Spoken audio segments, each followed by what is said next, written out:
Inside the United States, there's a broad debate over how we should respond to this rising China. This basically reflects our broad foreign policy debate writ large, right? One argument is, we should allow the rest of the world to carry on its business, and we should concentrate ourselves on our own business here at home. This is kind of Neo-Isolationist view, has been part of our foreign policy debate for a long time. I think we may be at a point in our history where we relatively have to pay more attention to our domestic circumstance, create the long-term basis for renewed American power, and will be more effective. I do fear, as many Americans do, that we will overinvest on the military front, will create enemies, will create the destabilization we're trying to prevent, and in the process will weaken ourselves economically and intellectually. Generally speaking, we're victims of our own success in Asia. The peace has been kept, other than the Korean War and the Vietnam War, since 1945.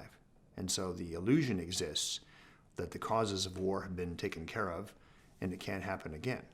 I think in some quarters that illusion exists. But I think in the consensus of our presidents since Harry Truman has been no. We need to spend at least 3 or 4% of our national GDP on defense. And a large part of that has to be for power projection forces to stay overseas with bases and alliances. So if something starts to happen, it won't happen first in downtown Manhattan or in California. It will have a chance to intervene or do something overseas to head off a World War III breaking out again.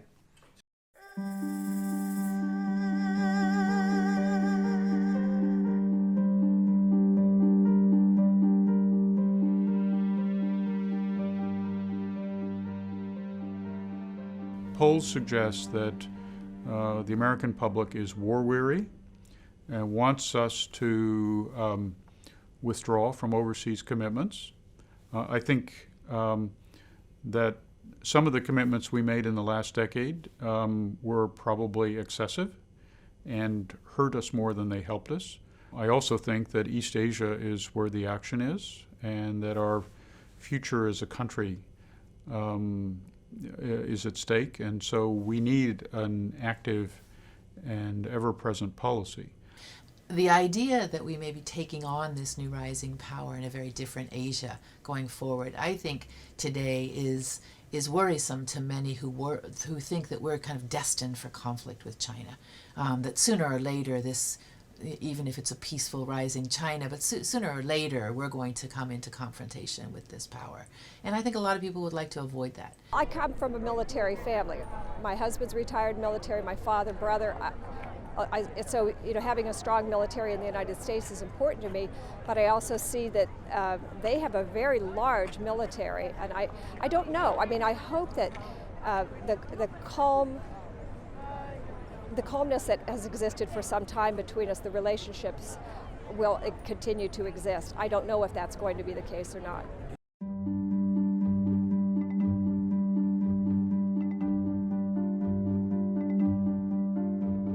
The United States, since it fought the bloody conflict in the Pacific War, has developed bases throughout the Asia-Pacific to conduct all kinds of missions, from humanitarian and disaster relief in the Philippines to deterrence missions towards North Korea, to the defense of South Korea.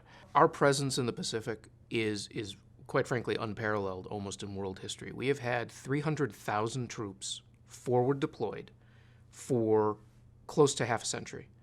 The only other time that we had anything like that, of course, was Europe, and for the past 20 years we've been steadily drawing down in Europe, but not in Asia. The United States has always had a strong military engagement in the Asia-Pacific region, and that is a legacy of the 20th century. We built strong naval bases in Pearl Harbor and elsewhere before the Second World War, and of course after the Second World War and during the Korean and Vietnam War, we built a string of military bases and capacities across Asia. The forward bases that the United States has in Asia are essential to its ability to maintain a position in that part of the world. One thing that we sometimes tend to forget is that Asia is a very long way away. It takes a long time and a lot of effort to project power. So the bases and facilities that the United States has in the region, in South Korea, in Japan, as well as on American territory like Guam, are essential for our ability to project and maintain military power. And our military power is essential to deter aggression and conflict and to keep the peace. The U.S. military presence on the First Island chain is sort of a Great Wall in reverse. In other words, it's an American defensive barrier against the Chinese. The whole point is not to prepare for war, but to prevent conflict. And I think historically it's proven to be the case that the best way of doing that is by maintaining a position of strength. We can't do that unless we have those alliance relationships and access to those bases and facilities. I think in the current environment, most of our capabilities in Asia are in Japan and South Korea. If you look at the map and look at the bases that the United States has in the region, many of them are on the soil of our allies. The most important ones for this possible conflict are in Japan, either in the home islands or in Okinawa. The United States has marine air bases, naval bases on Japanese-controlled islands. So the key facilities along the First Island chain would be Yokosuka, Sasebo, Kadena. And those would be within range of many of China's missiles, particularly Kadena. So one factor in the military rebalancing is rebalancing more from Northeast Asia to Southeast Asia and creating, in a way, military connections between the Indian and Pacific Oceans, which is extraordinarily important. Singapore, we don't have bases there, but we have excellent military arrangements with Singapore, and we've deployed some limited military capabilities, but we have an excellent defense relationship that allows us to do many things with the Singaporeans. And Vietnam is a promising example. It's ironic, obviously, because we fought a war there, but the Vietnamese have shown signs of openness to U.S. basing arrangements in parts of Vietnam, and we've shown desires to do so. And that would benefit us greatly because of the importance for the defense of Southeast Asia. The United States also has some facilities on territory it controls itself, in particular on Guam, which is further to the east. But Guam is very small. We're putting a lot of forces and facilities there. And also, although at the moment Guam is outside the range of Chinese conventional precision strike systems, Chinese are in the process of developing and deploying new weapons that would bring Guam within range. There is a danger because Guam is sovereign U.S. territory and easier to deal with than foreign nations. There is a danger that we will depend too heavily on putting military capabilities on Guam. And the last thing we want to do is make the same mistake that we did before Pearl Harbor, which is giving the Chinese one big juicy target to hit, thinking that if they hit that target, we'd be out of a fight. So there is a danger that we put too much on Guam, rely too heavily on it, because it's easier to do than negotiating basing and access agreements with foreign nations. One of the challenges, of course, in dealing with U.S. forward presence in the Asia-Pacific region is the reaction of the host nation. In particular, I think U.S. forward presence on Okinawa is a particularly sensitive issue and continues to be a thorn in the side of the alliance because of local public opposition to U.S. forward presence. And it's understandable because the United States has a disproportionate amount of military power and footprint on a tiny piece of real estate in Okinawa. We used to have bases in the Philippines, long history there, in terms of U.S. Acquiring the Philippines in the Spanish-American War, and then giving back the Philippines to the Philippine sovereignty, and then eventually getting our bases off the Philippines in the early 1990s. Now we're going back slowly but surely into the Philippines, into some of the important air bases, Clark and sea basing or port facilities at Subic. It's not a very large number of facilities. It may be a few dozen at most. They're fixed. They're not going anywhere, and they can conceivably be struck repeatedly by Chinese conventional weapons. One of the things that's often overlooked is the fact that the United States has forward positioned, pre-positioned a whole host of ammunition, oil, all kinds of supplies that are critical for U.S. forward operations. Many of those you can see on Google Earth. I mean, they are very visible from the air. They are fixed targets. The Chinese can just punch in the coordinates and make sure that our ammunition depots, our oil supplies are simply destroyed. And those are obvious natural targets for China if conflict were to erupt. The Chinese can launch dozens or hundreds of relatively inexpensive conventional precision strike weapons that could put craters in the runways of airfields or destroy the bunkers where U.S. aircraft are based, or knock down communications facilities and so on, or destroy parts of ports that the United States Navy uses to maintain its fleet. It can do a great deal of damage relatively quickly. And I think American analysts have come to recognize that the United States may have a hard time maintaining air superiority in that part of the world because of China's ability to deny us access and use of critical forward bases. So the loss of a sanctuary is a critical challenge for the United States. And this raises a whole host of issues about what we can do. The growth of China's tactical and theater nuclear weapons, when combined with their emerging intercontinental deterrent, is what's going to put an enormous pressure on both U.S. military strategy and our deterrent policy. And the reason is they have the ability already to have tactical and theater conventional strikes within the breadth of Asia. They also have nuclear weapons on those. That gives them the tactical and theater superiority. Yes, we can fly some airplanes in, but the problem is they land on a half dozen vulnerable air bases that can be attacked. For example, the Chinese will have ballistic missiles that will be able to destroy the runways of Kadena Air Base, which is the hub of American air power in the Western Pacific. And that would mean that even if the Chinese don't attack all the aircraft, making the runways inoperable would ensure that U.S. aircraft could not take off, and therefore ensure that the United States can maintain air superiority, say, over the Taiwan Strait or over Taiwan itself. Our carriers, our bases are becoming vulnerable to precision strike. And we can try to build missile defense, and we can spend 10 times as much on missile defense as they spend on offensive weapons, but the offense still has a bit of an advantage in this kind of competition. So even if we keep our defense budget bigger than theirs, the shifts in technology are going to make it hard for us to operate in the Western Pacific with impunity the way we've become accustomed to. The United States has taken for granted, especially in the aftermath of the Cold War, that it essentially had easy access to the forward bases along the First Island chain. That's no longer the case. The Chinese have enough missiles to essentially pummel some of these key bases into inaction. So there's a real challenge then with their the conventional and nuclear missile superiority in Asia of offsetting that with our continental-based North American assets. It's going to get a lot worse between now and the early 20s because that's when their new ICBMs come online. They already have the tactical and theater superiority.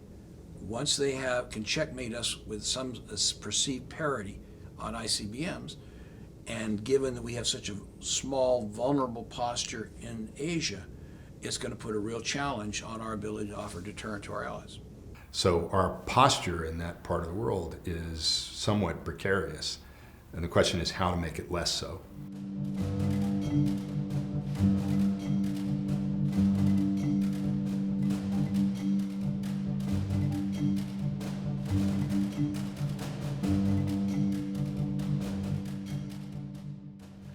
The case for isolationism is not to be underestimated.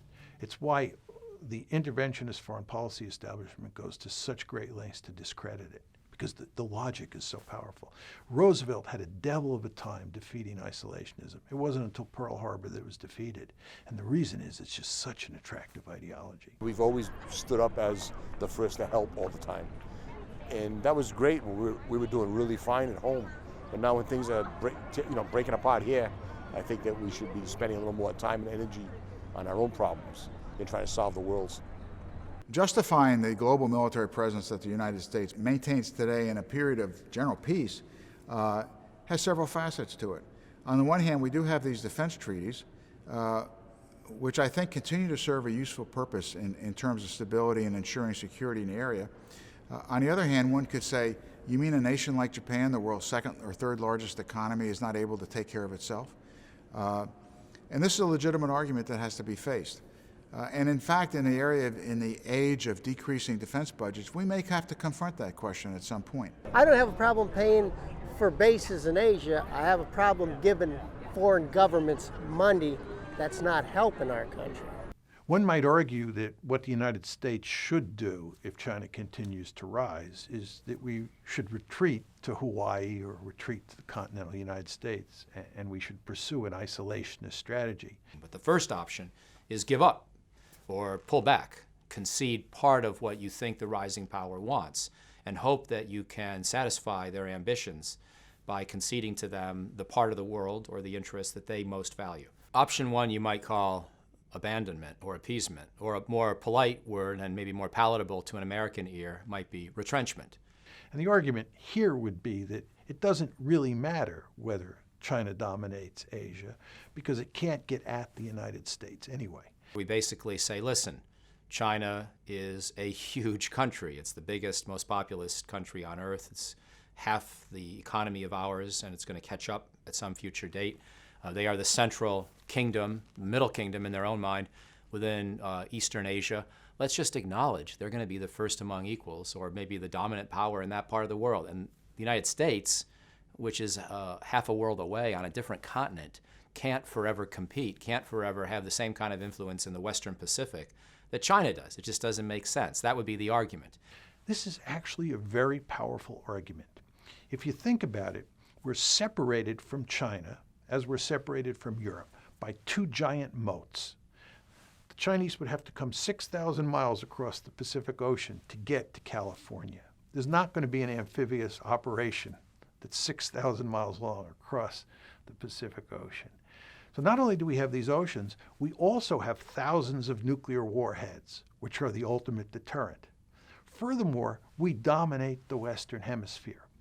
So the United States is an incredibly secure country. And one can make a quite persuasive argument that even if China dominates Asia, it's not going to affect the United States in any meaningful way. And then that would lead you to say, well, why don't we basically say we have no particular need to shore up our alliances or our interests in the Western Pacific by this line of reasoning. And therefore, Japan, Korea, the Philippines, even Australia, Thailand, Singapore, other friends or allies are no longer crucial to us. Their interests are no longer crucial to us. Hopefully China's not going to overrun them and destroy them, but if there get to be issues in the South or East China Sea about disputed islands or rights of way or underwater resources, we should just admit we don't have a dog in that fight, and our allies are probably going to lose out. That option is appealing at some level if you frame it that way. And if you can make an argument that unlike Hitler or Stalin, that this would not be interpreted as an invitation to do whatever the Chinese might want, but that they could have preeminence in that region and essentially play the role there that they think we're already playing, or that we would claim we can play in South America with the Monroe Doctrine. In other words, not necessarily running every country or setting every rule, but just, the recognized superpower, the recognized first among equals in that zone. I think Americans would say since 9/11, we've been terribly engaged in draining conflicts that have produced relatively little for our national interest. They see our manufacturing job population going down, the middle class is eroding, and frankly, they are right to put the focus on our domestic development. And if foreign presence has to pay a price for that, I think in general they're willing to have that price paid, and there's much to recommend that point of view. What do you say to somebody who says, well, we can't afford to protect those people anymore, we got to protect ourselves? Well, I would say that that's the beginning of the end when you get to that point, and the Chinese will just see the sign of weakness and just continue to build up their military, and it just will get to the point where life will get pretty ugly for a lot of Americans.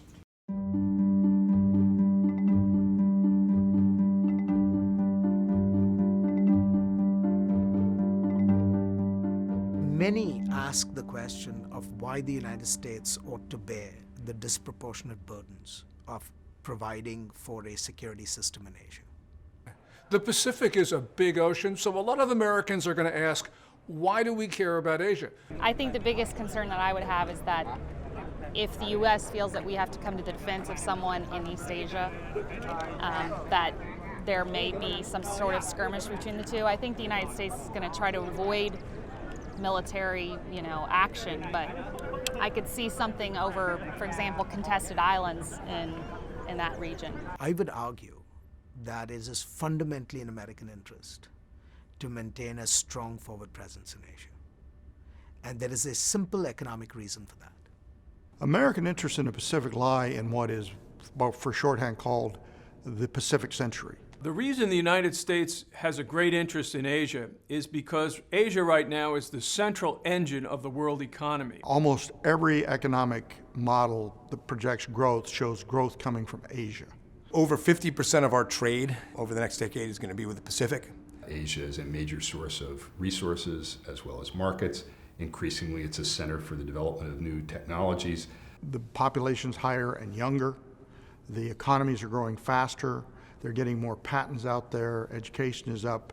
Whereas Europe is kind of stagnating, running around 1% to 2% growth. This is going to be the market of the 21st century. The United States, if it's not a part of that, is going to become an economic backwater, just as Europe has become that way, because it's not participating in growth. So the future of the world in terms of not just economic growth, but ideas, seems to be coming out of Asia. We have an economic self-interest in making sure that we are part of the economic transformation that's ongoing in Asia. And I think that I think for many Americans may seem a little bit hard to fathom, given that we've got this Chinese economy rising and we don't really know whether it's hostile to our interests or not hostile to our interests. As a taxpayer, do you think that it's useful for the U.S. to project power out to forward bases in Japan, South Korea, have a lot of aircraft carriers there? Well, I certainly think it's in our interest to make sure that a free flow of goods and products coming from East Asia, is important. That's within our interest. I don't think, as our economy is set up right now, that it's possible to not be involved over there and make sure that our trade partners are able to trade freely. If the United States cedes Asia to a local hegemon, whether it be China or Russia, as in yesteryears, the U.S. could be faced with the danger that its links, its very productive links with Asia, in trade, in finance, in economics, would be cut off. Our second president here at the Naval War College, Alfred Thayer Mahan, he was the creator of the notion that the sea is a common. Mahan was writing in the era in which the United States economy was generating so much stuff, so many products, that the thought was that the United States simply had to go out overseas and look for foreign markets, or else it would suffer depression and, or perhaps even worse, at home. He liked to use the metaphor of a plant. When he talked about commanding the sea, he pointed out that a nation that commands the sea has the option of cutting off those communications, cutting off those sea lanes, and today those air lanes and so forth, and essentially doing what you would do to a plant when you cut its roots. That plant would then wither and die. If the United States cedes Asia to a local hegemon, whether it be China or Russia, as in yesteryears, the U.S. could be faced with the danger that its links, its very productive links with Asia, in trade, in finance, in economics, would be cut off. And such a cutting off of economic links would have very serious consequences for American prosperity. We need to sell into these markets. We do not need to lose our jobs to Asia. We need to be part of the Asian market. If you are not strong militarily and countries can block you and prevent you from getting certain commodities or resources, it has an enormous impact on your ability to continue to produce products. I have a young son. He is going to compete in a global economy, whether I want him to or not. The reality is that our economy today we'll have to focus and have to compete in this broader global economy. If other countries in the world see that the rest of Asia is looking more toward China than toward the United States for security, for alliance protection, and as a great power, it will absolutely affect the American economy's ability to sell goods there and to be present as an economic power. And these are dynamic opportunities for American companies, for American workers. We won't have jobs. We will not have robust economic growth. We will not have a strong global position if we don't find a way to preserve our influence in Asia. So the fact of the matter is, America's connectivity with Asia fundamentally hinges on America's ability to protect the freedom of key Asian states. I think you can make the case that a maritime power such as the United States that has an informal maritime empire, including a lot of our allies such as Japan and the Philippines and so forth, you simply can't remove that connectivity represented by the seas and the air lanes and expect that plant, that empire to survive and thrive. What we're working for and what every taxpayer benefits from in the United States is an open global order of trade, of commercial access, of freedom to do essentially what you want, the American way of life. And if China dominates such a critical region for the U.S. economy, for the U.S. political life, and is able to do things like block the United States out of trading regimes so that U.S. goods face higher tariffs, or block U.S. access into the region so that the U.S. cannot protect its own maritime supply lines, then the U.S. will suffer. People will feel it in their pocketbooks. Prices of energy will go up. Prices of goods will go up. Just the general feeling that we're threatened again from the Pacific, which we haven't felt since we defeated Imperial Japan in World War II. The reality is our economic vitality will fundamentally be based on the future of the Asia Pacific. It's not something we can control. It is just the reality of the world we live in today. So the folks who say, oh, come on home, that's their business, it has nothing to do with us, they don't understand that we are already deeply embedded in the economic vitality of that region.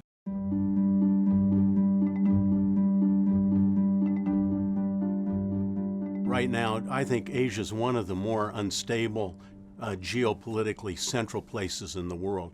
You have competing nationalism between China and Japan, Korea and Japan, India and Japan. So while this isn't the general perception, it is a volatile area in which people are basically strategically distrustful of each other. Our military power in the region today largely deters aggression in Northeast Asia. The United States has maintained the peace and security of Asia for the past 30 to 40 years. And unless we continue that, that security is being undermined by China's rise, by China's development of powerful military capabilities and coercive policies. If we were to say, well, we're going to completely withdraw our military forces, say, from Japan and South Korea, it would dramatically change the strategic balance of power, if you will, in those regions.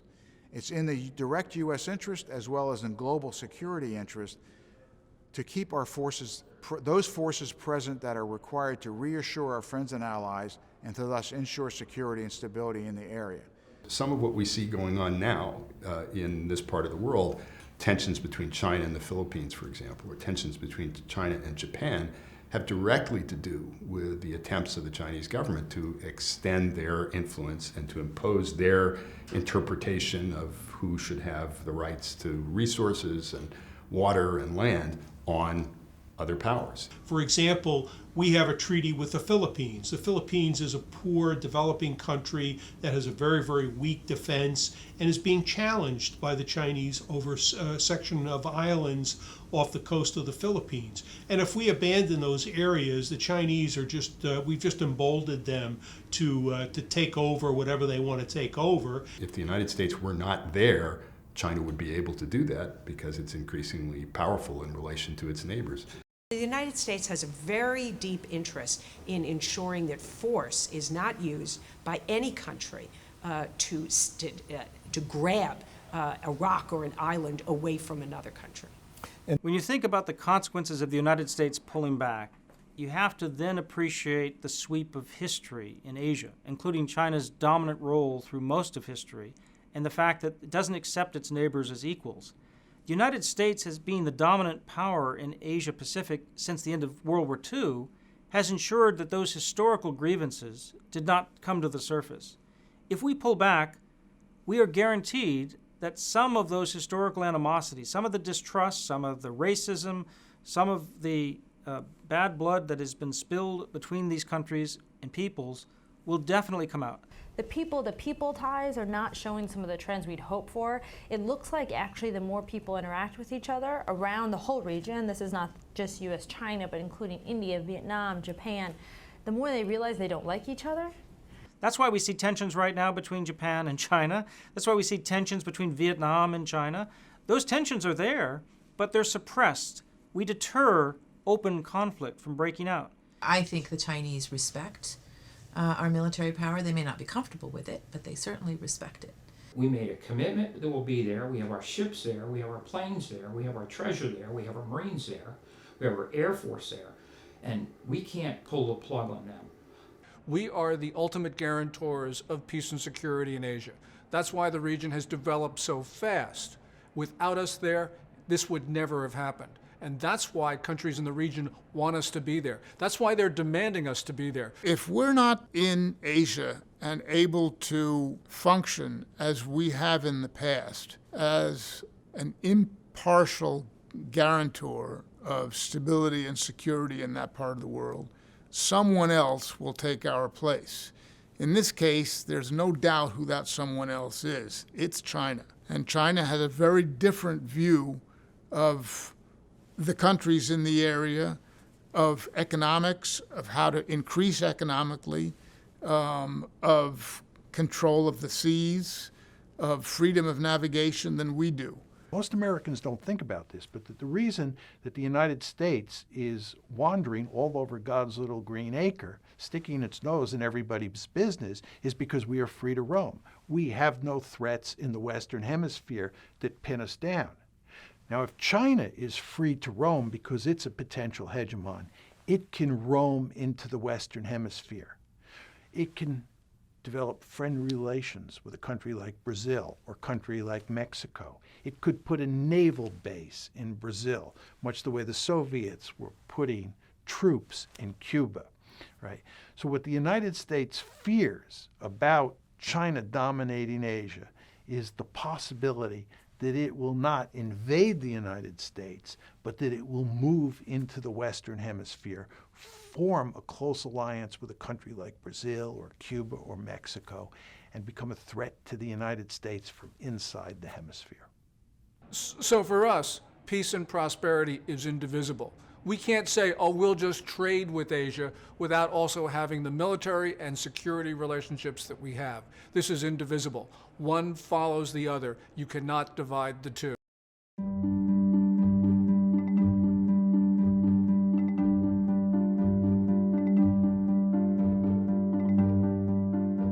One of the big questions concerning the rise of China is how China's neighbors will react to it. If China is able to put sufficient doubt in the Allies' mind, particularly Japan, upon whom the United States depends for its strategic position in Asia, if there's sufficient doubt, one of two things happen. Either Japan goes nuclear and develops a nuclear deterrent, which would have detrimental effects for stability throughout the region, or Japan needs to cut the best deal it can with China, and we've lost our greatest ally in the region and therefore our position of influence in the region. And the $64,000 question is whether they will align themselves with China. Will they bandwagon with China? The bumper sticker for Sun Tzu is always that he's always about winning without fighting. It's all about arranging matters so you essentially dishearten the other side. Thus, in a Clausewitzian sense, the rational thing for him is to cut the best deal he can and get out. essentially bandwagon with the Chinese. Get on the Chinese bandwagon? If it bandwagons with China, then you have a condominium in Asia, right, that will seriously undermine not only our economic interests, but potentially our strategic interests as well.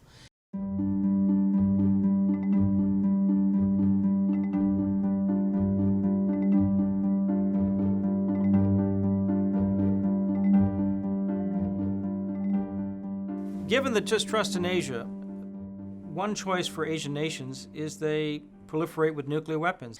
If we choose to not pack up and go home, but let's just say we choose not to compete, Japan can defend itself against China, or South Korea and North Korea will work it out, or we just decide we don't want to spend so much money on our military, and we come back to Hawaii or something, or we're there but not really there in the same way we are today. Then you will see a Japan that will have to think carefully about the nuclear option. What happens if we do not have a mutual defense alliance with Japan? Japan then would confront an expanding China, a relationship that is based on historic enmity, on current very active disputes, and on a modernizing Chinese military. A logical assumption would be that Tokyo would then decide to develop and deploy nuclear weapons. This would not be in the interest of anybody in the world. The barrier against nuclear weapons in Japan, the public feeling is really very strong. I mean, this was the only country that was bombed with nuclear weapons, and it was twice. And so Japanese people don't like nuclear weapons. But they have nuclear power industry, they have rocket systems, they have the technology. Estimates are in a year, maybe less, if they had to, they could assemble a nuclear weapon and the missiles to shoot it at a target. They have a very large stockpile of commercial fissile material that could be reprocessed into nuclear weapons, so that there's no shortage of nuclear material available to Japan. They have missiles that they use for space launch already. They have satellites. So for Japan, it is just a matter of making the decision, and then 6 months to a year of a very unstable time of getting that, because if China sees that process, they may decide that they want to try and stop it. The Japanese people never want to go there, and they will scream and plead with us not to put them in that position. But in an extreme scenario, if we didn't have bases in Japan, if we pulled back and left them on their own to deal with China, I think they probably would have to develop nuclear weapons. If Japan goes nuclear, it is a signal failure of U.S. policy in the Pacific. In fact, if any of these countries decide to go nuclear, whether they could or not. Similarly, South Korea, in a very difficult strategic situation, sandwiched between Japan and China, might also feel the need, in the absence of a treaty with the United States, to develop its own nuclear arsenal. Now, some people would say, great, it saves us money. Japan has nuclear weapons, Korea has nuclear weapons, Russia and China, everybody has nuclear weapons. Nobody will shoot at each other. I don't even dismiss the possibility that the world could be better off if Japan were nuclear. It might cause China to maybe calm down and be somewhat more restrained. It might cause Japan to be a little more self-confident and less kind of fretting and worrying about every single thing. Can we be really sure about that? And if we're wrong, it's a pretty big price that the entire world economy would pay that would hit every American pretty hard. I personally believe that the more nuclear weapons in the world, the more unstable the world becomes, not the opposite. This is one justification for maintaining a U.S. nuclear guarantee, if you will, in these areas. So there's a real danger if the U.S. credibility is not seen as reliable. Other countries, even ones we don't expect right now to do this, like Indonesia, might see a need for their own nuclear weapons. Military buildups across the region. American friends feeling deserted by a country they thought had promised them mutual interest in mutual security. And then every other American ally around the world is going to ask, well, if the Americans will pull the plug on that alliance over there, why should we be confident about our alliance? And pretty soon you're going to have countries like Saudi Arabia and Turkey and the United Arab Emirates wondering if they need their own nuclear weapons as Iran progresses towards a bomb. A country like Israel even more tempted to bomb Iran's nuclear facilities since it can't necessarily count on the United States to have its back. Countries like Germany and Poland reassessing whether they can get by without nuclear weapons, especially in the face of Putin's Russia. And where does the whole thing come undone? And we're back to the past. We're back to the way the world used to operate when the great powers competed. There was anarchy, there were no lasting, durable alliance networks, and they wound up in war quite often, just as 100 years ago in Europe before World War I. That's what I fear this retrenchment strategy would become. In other words, it could begin as, in our mind, a limited retrenchment, but the rest of the world could interpret it as abandonment, and that would lead to more extreme behavior by friends and foes alike.